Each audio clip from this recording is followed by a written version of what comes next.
سیاہ رنگ کی کار تیز رفتاری سے دوڑتی ہوئی شہر سے باہر جانے والی سڑک پر آگے بڑھی چلی جا رہی تھی۔ ڈرائیونگ سیٹ پر ایک نوجوان لڑکی بیٹھی ہوئی تھی، جبکہ سائیڈ سیٹ پر ایک نوجوان اور عقبی سیٹ پر ایک ادھیڑ عمر آدمی موجود تھا۔ چیف نے آخر کیوں ایسی ایمرجنسی کال دی ہوگی مارٹن؟ لڑکی نے نوجوان سے، جس کا نام مارٹن تھا، بات کرتے ہوئے کہا۔ جہاں تک میرا خیال ہے، چیف نے یہ میٹنگ انٹیلیجنس کے خلاف کام کرنے کے لیے طلب کی ہے۔ عقبی سیٹ پر بیٹھے ہوئے ادھیڑ عمر نے مارٹن کے بولنے سے پہلے کہا تو لڑکی اور مارٹن دونوں بے اختیار چونک پڑے۔ ان کے چہروں پر حیرت کے تاثرات ابھر آئے تھے۔ انٹیلیجنس کے خلاف کیا مطلب راجر؟ یہ انٹیلیجنس کا کیا تعلق پیدا ہو گیا ہم سے؟ لڑکی نے کہا۔ تو تمہیں معلوم ہی نہیں ہے کہ ٹمی ان دنوں کیا ہو رہا ہے؟ عقبی سیٹ پر بیٹھے ہوئے راجر نے کہا۔ کیا مطلب کیا ہو رہا ہے؟ ٹمی کے بجائے مارٹن نے کہا۔ انٹیلیجنس جعلی ادویات کے خلاف کام کر رہی ہے۔ وہ ہمارے ایک خاص سپلائر تک پہنچ گئی تھی، جس پر چیف نے اسے فوری ہلاک کر دیا اور اس کی دکان کو بھی رات کو آگ لگوا دی۔ چیف نے حکم دیا کہ تمام سٹورز سے مال واپس لے لیا جائے اور کاروبار بند کر دیا جائے۔ چنانچہ اس کے حکم کی تعمیل میں تمام مال واپس لے لیا گیا اور کاروبار بند کر دیا گیا۔ اب چیف نے یہ میٹنگ کال کی ہے تو اس کا یہی مطلب ہے کہ اسی سلسلے میں کوئی بات ہوگی، راجر نے کہا۔ اوہ، لیکن انٹیلیجنس میں تو چیف کے آدمی موجود ہیں اور پہلے تو ایسا کبھی نہیں ہوا۔ ہر آدمی کو معاوضہ دیا جاتا تھا۔ ٹیمی نے حیرت بھرے لہجے میں کہا۔ مجھے جو معلوم ہوا ہے اس سے تو یہ پتہ چلتا ہے کہ انٹیلیجنس کے بجائے کوئی خطرناک آدمی اس لائن پر کام کر رہا ہے، اور چیف کو اس سے اس قدر خوفزدہ کیا گیا ہے کہ چیف نے کاروبار بند کر دیا ہے، راجر نے کہا۔ ایسا کون سا خطرناک آدمی ہو سکتا ہے؟ مارٹن نے کہا۔ پتہ نہیں، ہو سکتا ہے کہ چیف اب بتائے، راجر نے کہا، اور دونوں نے اس بات میں سر ہلا دیے۔ تھوڑی دیر کے بعد کار ایک سائیڈ پر مڑ گئی اور کافی اندر جانے کے بعد اس سائیڈ روڈ کا اختتام ایک پرانی سی عمارت پر ہوا۔ عمارت خاصی بڑی تھی، لیکن اس کی حالت بتا رہی تھی کہ وہ کافی خستہ ہو چکی ہے۔ لکڑی کا جہازی سائز کا گیٹ بند تھا۔ ٹیمی نے کار گیٹ کے سامنے روکی اور پھر 3 بار مخصوص انداز میں ہارن بجایا تو گیٹ کی سائیڈ کھڑکی کھلی اور ایک مشین گن سے مسلح آدمی باہر آ گیا۔ برائٹ لائف، ٹیمی نے کار کی کھڑکی سے سر باہر نکالتے ہوئے کہا۔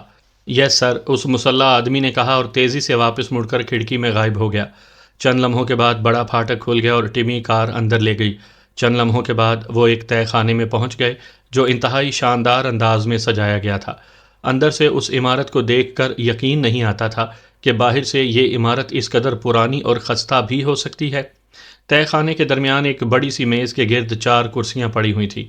ٹیمی، مارٹن اور راجر تینوں کرسیوں پر جا کر بیٹھ گئے، جبکہ چوتھی کرسی خالی تھی۔ چند لمحوں کے بعد اندرونی دروازہ کھلا اور ایک لمبے قد اور بھاری جسم کا آدمی اندر داخل ہوا۔ اس کی بڑی بڑی سیاہ مونچھیں تھیں، جس سے اس کا چہرہ بے حد رعبدار بن گیا تھا۔ یہ کرم داد خان تھا۔ اس کے اندر داخل ہوتے ہی یہ تینوں اٹھ کر کھڑے ہو گئے۔ بیٹھو، کرم داد خان نے کہا تو وہ تینوں بیٹھ گئے، جبکہ کرم داد خان چوتھی کرسی پر بیٹھ گیا۔ تم لوگوں کو یہاں بلانے کا ایک خاص مقصد ہے۔ میں تمہیں ایک مشکل کام دینا چاہتا ہوں۔ اگر تم یہ کام کر لو گے تو تمہیں تمہارے تصور سے بھی بڑا انعام ملے گا، لیکن اگر تم ناکام رہے تو پھر موت ہی تمہارا انعام ہوگا۔ کرم داد خان نے بڑے رعب دار لہجے میں کہا۔ باس، ناکامی کا تو تصور ہی آپ ذہن سے نکال دیں۔ راجر گروپ کی لغت میں ناکامی کا لفظ ہے ہی نہیں، راجر نے جواب دیا، جبکہ ٹیمی اور مارٹن دونوں خاموش بیٹھے رہے۔ تمہیں معلوم ہے کہ ہم نے کاروبار بند کر رکھا ہے، اور کیوں بند کر رکھا ہے؟ کرم داد خان نے کہا۔ یس باس، کچھ معلوم ہے، راجر نے کہا، اور اس کے ساتھ ہی اس نے جو کچھ کار میں ٹیمی اور مارٹن کو بتایا تھا وہ دہرا دیا۔ ہاں، شرافت رضا کو تو ہم نے ہلاک کروا دیا، لیکن شاہی میڈیکل سٹور کے سیٹھ اسلم کو اغوا کر لیا گیا تھا اور پھر اس کی لاش بھی نہ مل سکی۔ سیٹھ اسلم کے اغوا کے سلسلے میں صرف اتنا معلوم ہوا ہے کہ وہ دکان پر موجود تھا کہ ایک لمبے قد اور بھاری جسم کا آدمی اس کے پاس آیا اور اسے اس نے اسپیشل فورس کا سرکاری کارڈ دکھایا اور پھر وہ اسے اپنے ساتھ ایک کار میں بٹھا کر لے گیا۔ اس کے بعد سیٹھ اسلم کا پتہ نہیں چلا اور نہ ہی اسپیشل فورس کا کسی کو علم ہے۔ البتہ اس کار کو رابرٹ روڈ کی ایک عظیم الشان حویلی رانا ہاؤس سے نکلتے دیکھا گیا تھا۔ اس رانا ہاؤس کے متعلق جو معلومات ملی ہیں اس کے مطابق یہ کسی جاگیردار رانا تحور علی صندوقی کی ملکیت ہے اور اب سینٹرل انٹیلیجنس کے ڈائریکٹر جنرل سر عبد الرحمان کے لڑکے علی عمران کی تحویل میں ہے، اور یہ وہی علی عمران ہے جو انٹیلیجنس کا افسر بن کر شرافت رضا کے پاس گیا تھا اور جس کی وجہ سے شرافت رضا کو فوری طور پر موت کے گھاٹ اتارنا پڑا اور اس کی دکان کو آگ لگانی پڑی۔ اس کا مطلب ہے کہ ہمارے خلاف اصل آدمی یہی علی عمران ہے۔ اگر اس کو ختم کر دیا جائے تو معاملہ ختم ہو جائے گا، اس لیے اب یہ ٹارگٹ تمہیں دیا جا رہا ہے، کرمداد خان نے کہا۔ اس کی تفصیلات کیا ہیں باس؟ راجر نے پوچھا تو کرمداد خان نے کوٹ کی جیب سے ایک طے شدہ فائل نکال کر راجر کی طرف بڑھا دی۔ جو کچھ اس کے بارے میں معلوم ہو سکا ہے وہ اس میں درج ہے، لیکن یہ خیال رکھنا کہ کہا جاتا ہے کہ یہ ایک انتہائی خطرناک سیکرٹ ایجنٹ ہے، اس لیے ایسا نہ ہو کہ تم اس کے ہاتھوں پھنس جاؤ، اور اب جب تک یہ قتل نہیں ہو جاتا میں یہیں اس پوائنٹ پر رہوں گا۔ میں نے فیکٹری بھی بند کر دی ہے کیونکہ سیٹھ اسلم فیکٹری کے بارے میں جانتا ہے، کرمداد خان نے کہا۔ آپ بے فکر رہیں باس، یہ آدمی کل شام کا سورج غروب ہوتا نہیں دیکھ سکے گا، راجر نے بڑے بااعتماد لہجے میں کہا تو کرمداد خان اٹھ کھڑا ہوا۔ اس کے چہرے پر اطمینان کے تاثرات ابھر آئے کیونکہ وہ راجر اور اس کے گروپ کی کارکردگی سے واقف تھا۔ اس گروپ نے ہمیشہ مشکل سے مشکل ٹارگٹ کو انتہائی کامیابی سے ہٹ کر دیا تھا۔ پہلے یہ گروپ جنرل کام کرتا تھا، لیکن ان کی کارکردگی دیکھتے ہوئے کرمداد خان نے اسے اپنے ساتھ مستقل اٹیچ کر لیا تھا، اور انہیں کام ہونے یا نہ ہونے کے باوجود انتہائی بھاری معاوضے مستقل طور پر ملتے رہتے تھے، لیکن کرمداد خان ان کے ذمہ وہ ٹارگٹ لگاتا تھا جس کے بارے میں اس کا خیال ہو کہ کوئی اور اسے ہٹ نہ کر سکے گا۔ کرمداد خان کے اٹھتے ہی راجر، مارٹن اور ٹیمی تینوں اٹھ کھڑے ہوئے۔ مجھے جلد از جلد یہ رپورٹ ملنی چاہیے، اس شخص کی وجہ سے کاروبار کا بے حد نقصان ہو رہا ہے، کرمداد خان نے کہا۔ آپ بے فکر رہیں باس، کام ہو جائے گا اور آپ کی توقع سے بھی زیادہ جلد ہو جائے گا، راجر نے کہا تو کرمداد خان نے اس بات میں سر ہلا دیا اور پھر وہ مڑ کر اس دروازے کی طرف بڑھ گیا جدھر سے آیا تھا۔ اس کے جانے کے بعد یہ تینوں بھی واپس چل پڑے، اور تھوڑی دیر بعد ان کی کار تیزی سے سائیڈ روڈ سے ہوتی ہوئی مین روڈ کی طرف بڑھتی چلی جا رہی تھی۔ تھوڑی دیر بعد کار مین روڈ پر پہنچ کر شہر کی طرف بڑھنے لگی۔ ڈرائیونگ سیٹ پر ٹیمی تھی جبکہ مارٹن سائیڈ سیٹ پر بیٹھا ہوا تھا، اور راجر پہلے کی طرح عقبی سیٹ پر بیٹھا فائل کھولے اسے پڑھنے میں مصروف تھا۔ اب کیا پلان ہے؟ ٹیمی نے راجر سے مخاطب ہو کر کہا۔ پوائنٹ پر جا کر بات کریں گے، راجر نے کہا، اور ٹیمی نے اس بات میں سر ہلا دیا۔ کار شہر میں داخل ہو کر ایک رہائشی کالونی کی طرف بڑھتی چلی گئی اور پھر ایک شاندار کوٹھی کے گیٹ پر جا کر رک گئی۔ ٹیمی نے مخصوص انداز میں ہارن دیا تو پھاٹک کھلتا چلا گیا اور ٹیمی کار اندر لے گئی۔ پورچ میں کار روک کر ٹیمی نیچے اتری تو مارٹن اور راجر بھی نیچے اتر آئے، اور چند لمحوں کے بعد وہ ایک تہہ خانے میں پہنچ گئے۔ یہ تہہ خانہ نہ صرف ساؤنڈ پروف تھا بلکہ اس میں ایسے انتظامات کیے گئے تھے کہ اندر ہونے والی بات چیت کسی طرح بھی باہر سے سنائی نہ جا سکے۔ اس تہہ خانے کو وہ منصوبہ سازی کے لیے استعمال کرتے تھے تاکہ ان کے منصوبوں کی ہوا تک کسی کو نہ لگ سکے۔ حالانکہ اس کوٹھی میں ان کے علاوہ صرف ان کے بااعتماد ملازم رہتے تھے، لیکن راجر ان معاملات میں اپنے سائے تک سے محتاط رہتا تھا۔ تم مشن کے سلسلے میں بے چین ہوگے۔ اس فائل کے مطابق یہ آدمی علی عمران کنگ روڈ کے فلیٹ نمبر 200 میں ایک باورچی سلیمان کے ساتھ رہتا ہے۔ مسخرہ سا نوجوان ہے، بظاہر اہم کانہ حرکتیں کرتا ہے اور اہم کانہ گفتگو کرتا ہے، لیکن دراصل انتہائی خطرناک حد تک ذہین اور تیز سیکرٹ ایجنٹ ہے۔ پاک ایشیا سیکرٹ سروس کے لیے بھی بطور فری لانسر کام کرتا ہے۔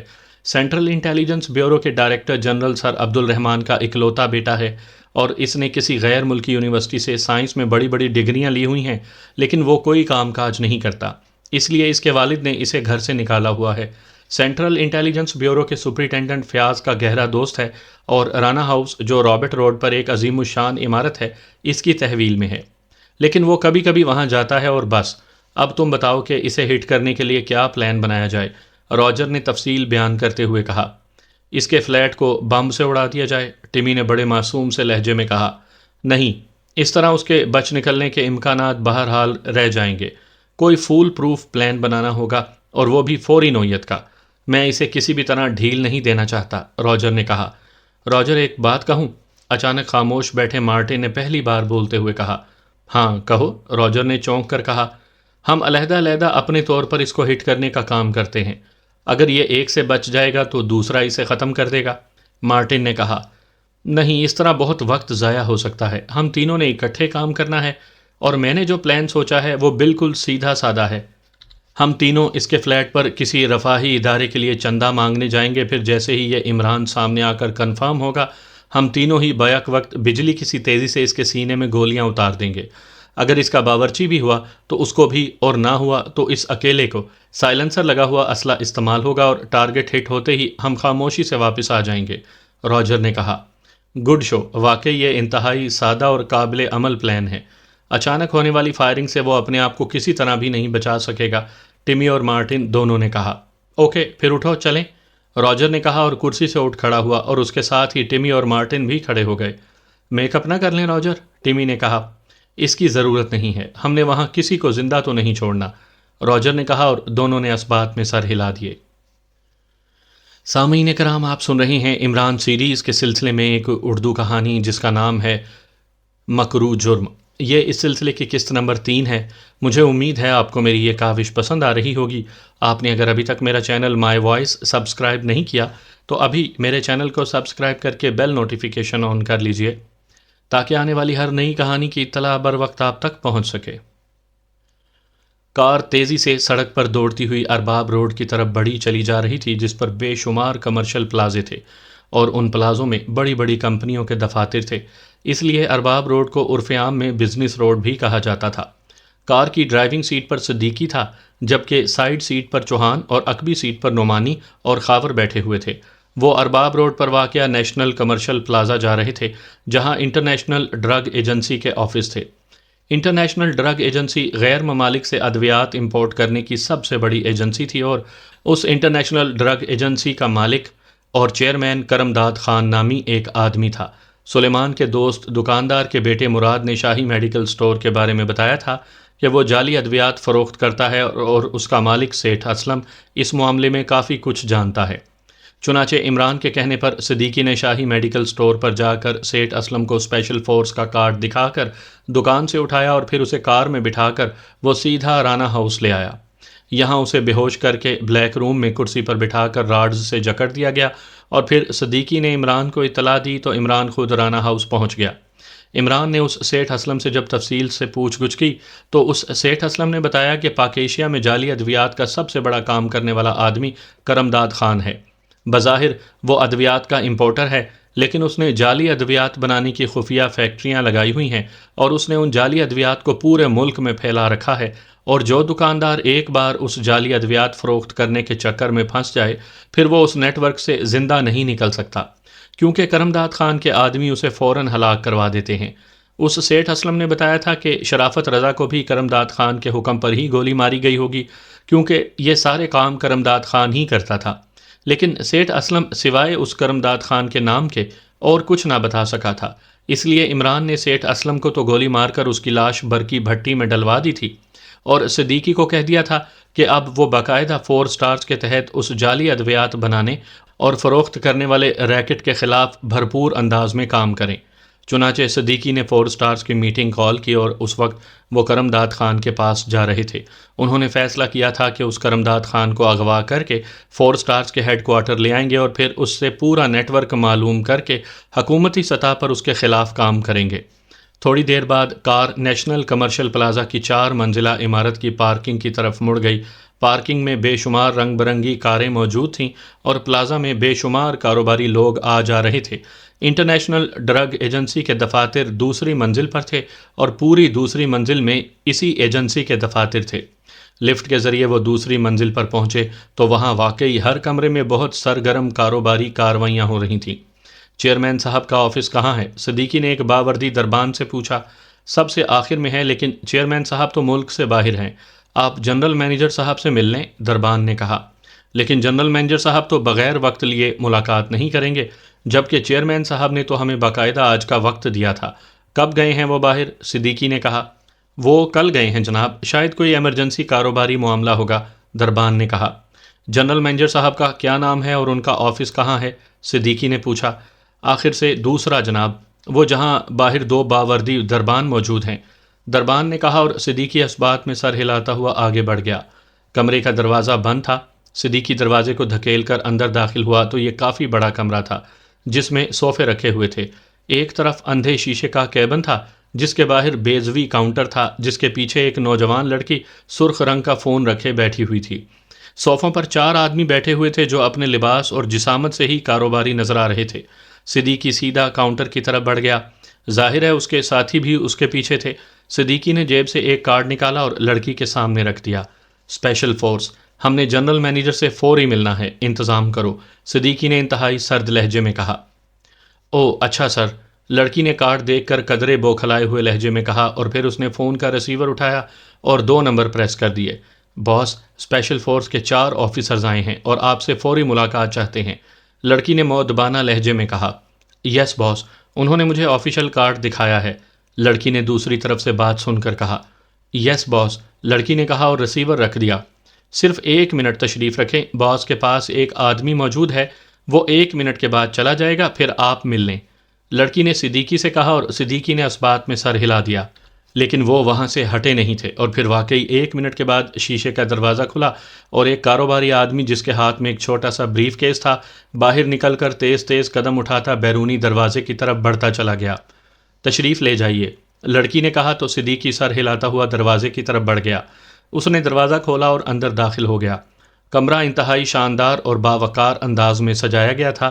بڑی سی دفتری میز کے پیچھے ایک ادھیڑ عمر آدمی موجود تھا جو صدیقی اور اس کے ساتھیوں کے اندر داخل ہوتے ہی اٹھ کھڑا ہوا۔ ویسے وہ اپنی شکل و صورت اور چہرے مہرے سے بھی خالصتاً کاروباری آدمی ہی لگ رہا تھا۔ میرا نام بابر ہے، میں جنرل مینیجر ہوں، اس آدمی نے مسافے کے لیے ہاتھ بڑھاتے ہوئے کہا۔ میرا نام صدیقی ہے اور میرا تعلق اسپیشل فورس سے ہے، یہ میرے ساتھی ہیں، صدیقی نے مسافہ کرتے ہوئے کہا اور پھر وہ سب میز کی سائڈ پر پڑے ہوئے صوفے پر بیٹھ گئے۔ صدیقی کے علاوہ اور کسی نے مسافہ کرنے کی زحمت گوارا نہیں کی تھی۔ جی فرمائیے، میں کیا خدمت کر سکتا ہوں؟ جنرل مینیجر نے کہا۔ آپ کی کمپنی کے چیئرمین صاحب سے ملنا ہے، لیکن ہمیں بتایا گیا ہے کہ وہ ملک سے باہر گئے ہوئے ہیں، صدیقی نے کہا۔ جی ہاں، وہ کل رات یورپ گئے ہیں اور ان کی واپسی شاید 1 ماہ بعد ہو۔ آپ فرمائیں، میں آپ کی خدمت کروں گا، جنرل مینیجر نے کہا۔ مسٹر بابر، آپ کو معلوم ہے کہ حکومتی ایجنسیوں سے غلط بیانی کا کیا نتیجہ نکلا کرتا ہے؟ صدیقی نے یکلخت غراہٹ آمیز لہجے میں کہا تو جنرل مینیجر بابر بے اختیار چونک پڑا۔ اس کے چہرے پر حیرت کے تاثرات ابھر آئے۔ غلط بیانی؟ کیا مطلب؟ میں سمجھا نہیں آپ کی بات۔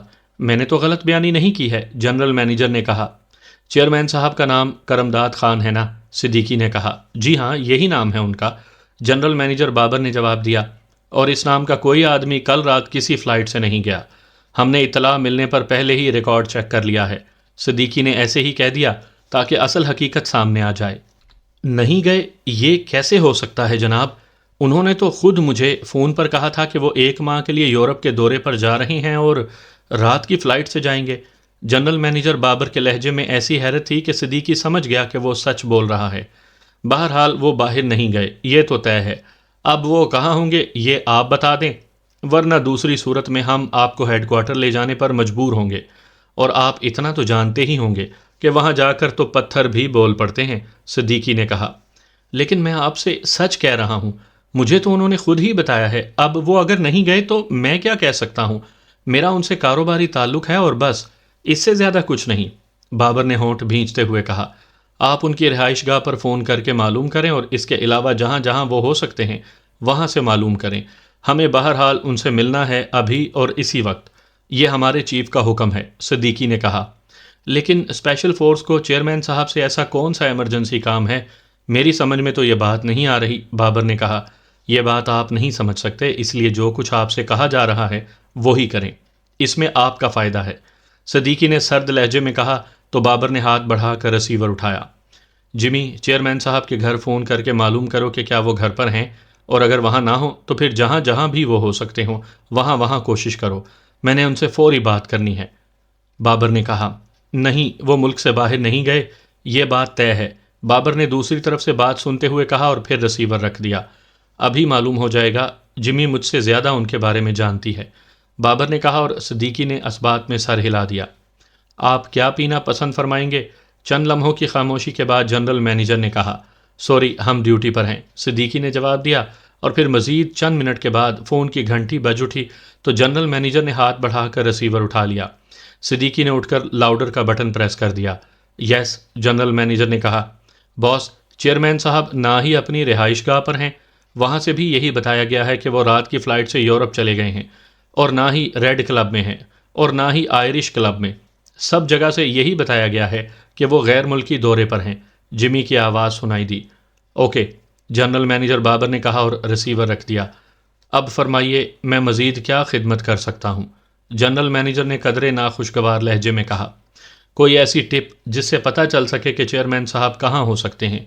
یہ تو بہرحال طے ہے کہ وہ باہر نہیں گئے، صدیقی نے خشک لہجے میں کہا، جناب میں نے پہلے ہی بتایا ہے کہ میرا ان سے صرف کاروباری تعلق ہے، میں ان کی کمپنی کا جنرل مینیجر ہوں اور وہ چیئرمین، اس سے زیادہ مجھے ان کے بارے میں کچھ علم نہیں۔ اب میں کیا بتا سکتا ہوں؟ بابر نے کہا، جنرل مینیجر اور چیئرمین ایک دوسرے کو اچھی طرح جانتے ہوتے ہیں، آپ کو بہرحال یہ معلوم ہوگا کہ وہ اگر باہر نہ جائیں اور کسی وجہ سے وہ کسی کی نظروں سے چھپ کر یہاں رہنا چاہیں تو وہ کہاں چھپ سکتے ہیں، یا کون اس بارے میں بتا سکتا ہے؟ صدیقی نے کہا، لیکن وہ کیوں چھپ کر رہیں گے؟ کیا وہ مجرم ہیں؟ آخر کیا بات ہے، آپ کھل کر بتائیں۔ بابر نے کہا، نہ ہی وہ مجرم ہے اور نہ ہی ہم ان سے کسی جرم کے بارے میں کوئی بات پوچھنا چاہتے ہیں، اصل میں ہمیں ان سے ایک غیر ملکی آدمی کے بارے میں معلومات چاہیے، اور وہ غیر ملکی ان کا کاروباری دوست ہے، اور اس کے متعلق بتایا گیا ہے کہ وہ جب یہاں آتا ہے تو چیئرمین صاحب کا مہمان بنتا ہے۔ وہ شخص گریٹ لینڈ کا رہنے والا ہے، اس کا نام آرنلڈ ہے، اس کا تعلق حکومت گریٹ لینڈ سے ہے۔ وہ پاک ایشیا آیا اور پھر اچانک غائب ہو گیا۔ حکومت گریٹ لینڈ اسے ٹریس کرنا چاہتی ہے اور اس سلسلے میں چیئرمین صاحب سے بات کرنی ہے تاکہ ہم اس سلسلے میں کوئی کارروائی ڈال سکیں۔ صدیقی نے کہا، آرنلڈ نام کا کوئی غیر ملکی جو چیئرمین صاحب کا دوست ہو میرے علم میں تو نہیں ہے، البتہ مجھے ایک پوائنٹ یاد آ گیا ہے، ہو سکتا ہے کہ وہاں سے معلومات مل سکیں۔ ہماری لیگل ایڈوائزر کمپنی کی مالکہ مس سوسن ہیں، چیئرمین صاحب سے ان کے بڑے گہرے تعلقات ہیں، ہو سکتا ہے کہ انہیں معلوم ہو۔ جنرل مینیجر بابر نے کہا اور اس کے ساتھ ہی اس نے ریسیور اٹھا لیا۔ جمی، مس سوسن سے میری بات کرواؤ، بابر نے کہا اور ریسیور رکھ دیا۔ چند لمحوں کے بعد گھنٹی بج اٹھی تو جنرل مینیجر نے ریسیور اٹھا لیا۔ مس سوسن سے بات کریں باس۔ لاؤڈر کا بٹن پریس ہونے کی وجہ سے جمی کی آواز واضح طور پر سنائی دی۔ ہیلو، بابر بول رہا ہوں، بابر نے کہا۔ سوسن بول رہی ہوں، فرمائیے۔ دوسری طرف سے ایک نوجوان سی نسوانی آواز سنائی دی۔ مس سوسن، چیئرمین صاحب سے فوری بات کرنی ہے، انتہائی اہم کاروباری مسئلہ ہے۔ مجھے انہوں نے بتایا تھا کہ وہ ملک سے باہر جا رہی ہیں، لیکن ان کی رہائش گاہ سے معلوم ہوا ہے کہ وہ کسی وجہ سے باہر نہیں گئے، لیکن ان کا پتہ ہی نہیں چل رہا۔ آپ کو علم ہو تو بتا دیں، بابر نے کہا۔ کیا بات کرنی ہے مجھے بتا دو، میں ان سے بات کر کے تمہیں بتا دیتی ہوں، لیکن براہ راست تمہاری بات ان سے نہیں ہو سکتی، انہوں نے سختی سے منع کیا ہوا ہے۔ دوسری طرف سے کہا گیا، سوری مس سوسن، یہ کاروباری سیکرٹ ہے۔ ٹھیک ہے، میں خود ہی کوئی فیصلہ کر لیتا ہوں، شکریہ، بابر نے کہا اور ریسیور رکھ دیا۔ اب آپ مس سوسن سے خود پوچھ لیں، بابر نے کہا۔ لیکن آپ کو ہمارے ساتھ مس سوسن کے پاس چلنا ہوگا، صدیقی نے کہا۔ میں کیوں؟ اس کا پتہ آپ کو بتا دیتا ہوں، بابر نے حیران ہو کر کہا۔ آپ باہر سے ہی واپس آ جائیں، لیکن آپ کا وہاں تک جانا ضروری ہے، چلیں اٹھیں، دیر مت کریں۔ صدیقی نے سخت لہجے میں کہا تو بابر اٹھ کھڑا ہوا۔ اس کے چہرے پر بیزاری کے تاثرات نمایاں تھے، لیکن ظاہر ہے سرکاری آدمیوں کے ساتھ وہ اپنی مرضی نہیں کر سکتا تھا۔ پھر صدیقی کے ساتھ وہ باہر آ گیا۔ جمی، میں ابھی 10 منٹ میں آ رہا ہوں، بابر نے جمی سے کہا اور پھر تیز تیز قدم اٹھاتا وہ بیرونی دروازے کی طرف بڑھ گیا۔ کہاں ہے سوسن کا آفس؟ صدیقی نے لفٹ میں داخل ہوتے ہوئے پوچھا۔ اس ارباب روڈ کے آخر میں گیلیکسی پلازا میں، سوسن لیگل ایڈوائزر کمپنی کے نام سے ہے، بابر نے کہا اور صدیقی نے اس بات میں سر ہلا دیا۔ تھوڑی دیر بعد بابر اپنی کار میں بیٹھ گیا، صدیقی اس کے ساتھ بیٹھ گیا تھا، جبکہ اس کے باقی ساتھی اپنی کار میں، اور دونوں کاریں ایک دوسرے کے پیچھے دوڑتی ہوئی آگے بڑھتی چلی گئیں۔ پھر ایک 6 منزلہ کمرشل پلازا کے سامنے جا کر بابر نے کار روک دی۔ اس کی تیسری منزل پر سوسن کا آفس ہے، بابر نے پلازے کی طرف اشارہ کرتے ہوئے کہا۔ اوکے، شکریہ، اب آپ جا سکتے ہیں، لیکن یہ کہنے کی ضرورت نہیں کہ آپ نے اس سلسلے میں زبان بند رکھنی ہے، صدیقی نے کار کا دروازہ کھول کر نیچے اترتے ہوئے کہا، اور بابر نے اس بات میں سر ہلا دیا اور اس نے کار تیزی سے آگے بڑھا دی۔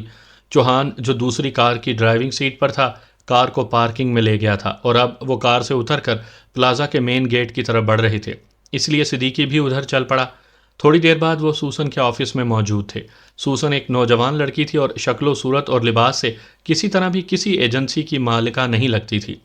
میرا نام صدیقی ہے مس سوسن، اور میرا تعلق وزارت قانون سے ہے، یہ میرے ساتھی ہیں، ہم وزارت قانون کے ایک ایسے شعبے سے تعلق رکھتے ہیں جو صرف لاء کے سلسلے میں سروے کرتا ہے، صدیقی نے کہا۔ اوہ اچھا، تشریف رکھیے اور مجھے بتائیے کہ آپ کس ٹاپک پر سروے کر رہے ہیں، سوسن نے مسکراتے ہوئے کہا۔ پہلے آپ بتائیں کہ کیا یہ کمپنی آپ نے قائم کی ہے، صدیقی نے کرسی پر بیٹھتے ہوئے کہا۔ جی نہیں، میرے والد کی ہے، ان کی وفات کے بعد میں اس کی نگرانی کرتی ہوں، ویسے میرا براہ راست لاء سے کوئی تعلق نہیں ہے، میں صرف کمپنی کے انتظامات کی نگرانی کرتی ہوں، سوسن نے جواب دیا۔ ہم نے کرمداد خان سے ملنا ہے اور آپ کو معلوم ہے کہ وہ کہاں ہیں۔ صدیقی نے کہا تو سوسن بے اختیار اچھل پڑی۔ کیا مطلب؟ آپ تو لاء کے سروے پر ہیں، پھر یہ کرمداد خان کہاں سے درمیان میں آ گیا؟ سوسن نے حیرت بھرے لہجے میں کہا، تمہاری بہتری اسی میں ہے کہ شرافت سے بتا دو کہ وہ کہاں ہے۔ صدیقی نے غراتے ہوئے کہا، تم مجھے میرے آفس میں دھمکی دے رہے ہو؟ سوسن نے غصیلے لہجے میں کہا، لیکن دوسرے لمحے وہ یک لخت چیختی ہوئی اچھل کر میز پر سے گھسٹتی ہوئی سامنے قالین پر ایک دھماکے سے جا گری، جبکہ چوہان نے بجلی کسی تیزی سے دروازہ بند کر کے اندر سے لاک کر دیا۔ نیچے گر کر سوسن اٹھنے ہی لگی تھی کہ صدیقی نے ایک بار پھر اسے بازو سے پکڑا اور ایک جھٹکے سے صوفے پر پھینک دیا۔ دوسرے لمحے اس نے ریوالور اس کی کن پٹی سے لگا دیا۔ بولو کہاں ہے کرمداد خان، بولو ورنہ۔ صدیقی کے لہجے میں بے پناہ غراہٹ تھی۔ وہ اولڈ کیسل میں ہے، اولڈ کیسل میں، سوسن نے انتہائی خوف زدہ لہجے میں کہا۔ اس کا جسم خوف سے کانپ رہا تھا اور چہرے پر شدید ترین خوف کے تاثرات ابھر آئے تھے۔ کہاں ہے یہ اولڈ کیسل؟ تفصیل بتاؤ۔ صدیقی کا لہجہ اور زیادہ سرد ہو گیا تھا۔ دارالحکومت سے شمال کی طرف باہر جانے والی سڑک پر 28ویں کلومیٹر پر ایک سائیڈ روڈ مغرب کی طرف جاتی ہے۔ یہ سڑک ایک انتہائی پرانی اور خستہ عمارت پر جا کر ختم ہوتی ہے۔ اسی کا نام اولڈ کیسل ہے۔ اندر سے یہ عمارت شاندار ہے جبکہ باہر سے انتہائی خستہ ہے۔ یہ کرمداد خان کا خاص پوائنٹ ہے اور وہ اکثر وہاں جا کر رہتا ہے اور اب بھی وہ وہیں ہے۔ سوسن نے جواب دیا۔ تمہیں کیسے معلوم ہوا ہے؟ صدیقی نے پوچھا۔ مجھے کرمداد خان نے فون کر کے کہا تھا کہ میں رات کو وہاں پہنچ جاؤں، وہ اکیلا ہے۔ سوسن نے جواب دیا۔ اس عمارت میں کتنے آدمی ہوتے ہیں؟ صدیقی نے پوچھا۔ یہ اس کی مرضی ہے، بعض اوقات صرف 2-3 ملازم ہوتے ہیں اور بعض اوقات کئی مسلح افراد ہوتے ہیں۔ سوسن نے کہا تو صدیقی نے اسے بازو سے پکڑ کر اٹھا کر بٹھا دیا، پھر اس نے ریوالور جیب میں رکھ لیا۔ وہاں فون کرو اور مجھے کنفرم کرواؤ کہ کرمداد خان واقعی وہیں ہے، صدیقی نے کہا۔ لیکن میں اسے کیا کہوں؟ سوسن نے ہونٹ چباتے ہوئے کہا۔ جو مرضی آئے کہو، لیکن یہ بات کنفرم ہونی چاہیے کہ وہ وہاں موجود ہے۔ لیکن خیال رکھنا، اگر ہمارے بارے میں تم نے اشارہ بھی کیا تو تمہارا یہ خوبصورت جسم گٹر میں تیرتا ہوا نظر آئے گا۔ صدیقی نے کہا تو سوسن نے بے اختیار خوف سے جھرجھری سی لی اور پھر اس نے ریسیور اٹھایا اور تیزی سے نمبر ڈائل کرنے شروع کر دیے۔ صدیقی نے ہاتھ بڑھا کر لاؤڈر کا بٹن آن کر دیا۔ یس، رابطہ قائم ہوتے ہی ایک مردانہ آواز سنائی دی۔ سوسن بول رہی ہوں، بڑے صاحب سے بات کرواؤ میری، سوسن نے کہا۔ ہولڈ کریں، دوسری طرف سے کہا گیا۔ ہیلو سوسن، کیا بات ہے، کیوں کال کی ہے؟ چند لمحوں کے بعد ایک بھاری سی آواز سنائی دی۔ کرمداد خان، میں نے یہ بتانے کے لیے کال کیا ہے کہ میں آج رات اولڈ کیسل نہیں آ سکوں گی۔ ابھی مجھے گریٹ لینڈ سے فون آیا ہے، میری ایک اہم پارٹی آج شام پہنچ رہی ہے اور میں نے اس سے ضروری ملاقات کرنی ہے۔ البتہ کل میں آ سکتی ہوں جس وقت تم کہو، سوسن نے کہا۔ اس پارٹی سے کس وقت فارغ ہو جاؤ گی تم؟ دوسری طرف سے پوچھا گیا۔ ہو سکتا ہے کہ رات کافی پڑ جائے، سوسن نے جواب دیا۔ جس وقت بھی فارغ ہو آ جانا، میں تمہارا انتظار کروں گا، کرمداد خان نے کہا۔ او اچھا، ٹھیک ہے، میں آ جاؤں گی۔ میں نے سوچا کہ ہو سکتا ہے کہ زیادہ رات گئے تم میرا وہاں آنا پسند نہ کرو، سوسن نے کہا۔ نہیں، میں تمہارا انتظار کروں گا، کرمداد خان نے کہا۔ اوکے، میں آ جاؤں گی، بلکہ کوشش کروں گی کہ جلد از جلد اس پارٹی سے جان چھڑوا لوں، سوسن نے اس بار سنبھلے ہوئے لہجے میں کہا۔ اوکے، دوسری طرف سے کہا گیا اور اس کے ساتھ ہی سوسن نے ریسیور رکھ دیا۔ اب تو تم کنفرم ہو چکے ہو، سوسن نے کہا۔ ہاں، اور اب تم اٹھو اور ہمارے ساتھ چلو اس اولڈ کیسل تک، صدیقی نے کہا۔ میں؟ لیکن کیوں؟ سوسن نے چونک کر کہا۔ میں تمہارے فائدے کے لیے کہہ رہا ہوں، ہم کرمداد خان سے جا کر اس طرح ملنا چاہتے ہیں کہ اسے ہمارے بارے میں پہلے سے کوئی علم نہ ہو سکے۔ اب اس کی 2 ہی صورتیں ہیں، یا تو ہم تمہیں گولی مار دیں تاکہ تم ہمارے جانے کے بعد اسے فون کر کے ہمارے بارے میں نہ بتا سکو، یا پھر تم ہمارے ساتھ چلو، اس طرح تم زندہ بچ جاؤ گی۔ صدیقی نے جیب سے ایک بار پھر ریوالور نکالتے ہوئے کہا۔ او، میں چلتی ہوں، پلیز مجھے مت مارو، میں تمہارے ساتھ چلتی ہوں، سوسن نے خوف زدہ ہوتے ہوئے کہا اور اس کے ساتھ ہی وہ اٹھ کھڑی ہوئی۔ تھوڑی دیر بعد صدیقی اور اس کے ساتھ ہی سوسن سمیت اولڈ کیسل کی طرف بڑھے چلے جا رہے تھے۔ صدیقی ڈرائیونگ سیٹ پر تھا جبکہ سوسن سائیڈ سیٹ پر تھی اور باقی ساتھی عقبی سیٹ پر بیٹھے ہوئے تھے۔ تم دراصل کون ہو؟ سوسن نے ڈرتے ڈرتے پوچھا۔ ہمارا تعلق حکومت سے ہے، اس لیے تو تم زندہ نظر آ رہی ہو، ورنہ ہمارا تعلق مجرموں سے ہوتا تو تم ہلاک ہو چکی ہوتی، صدیقی نے جواب دیا۔ لیکن تم کرمداد خان کے پاس کیوں جا رہے ہو؟ سوسن نے کہا۔ یہ تمہارا دوست جعلی ادویات کے سلسلے میں بہت بڑا مجرم ہے۔ اس نے پورے ملک میں جعلی ادویات کا جال پھیلا رکھا ہے، ایسا جال جس میں روزانہ سینکڑوں افراد مر جاتے ہیں۔ یہ آدمی صرف چند روپیوں کی خاطر بے گناہ لوگوں کا قتل عام کر رہا ہے۔ صدیقی نے انتہائی نفرت بھرے لہجے میں کہا۔ جعلی ادویات؟ کیا واقعی یہ درست ہے؟ میں نے تو آج تک اس بارے میں نہیں سنا۔ سوسن نے حیرت بھرے لہجے میں کہا۔ ہاں یہ درست ہے، صدیقی نے کہا۔ پھر تو یہ شخص قابل نفرت ہے۔ میں غیر قانونی کام کرنے والوں کو کبھی اچھا نہیں سمجھتی۔ میرے والد نے ہمیشہ قانون کی خاطر بے شمار قربانیاں دی ہیں۔ میں تو یہی سمجھتی رہی کہ وہ ادویات کا بہت بڑا امپورٹر ہے اور بس۔ سوسن نے کہا۔ اگر تم واقعی نفرت کرتی ہو تو پھر تم کرمداد خان تک ہمیں آسانی سے پہنچا سکتی ہو، صدیقی نے کہا۔ وہ کیسے؟ سوسن نے چونک کر پوچھا۔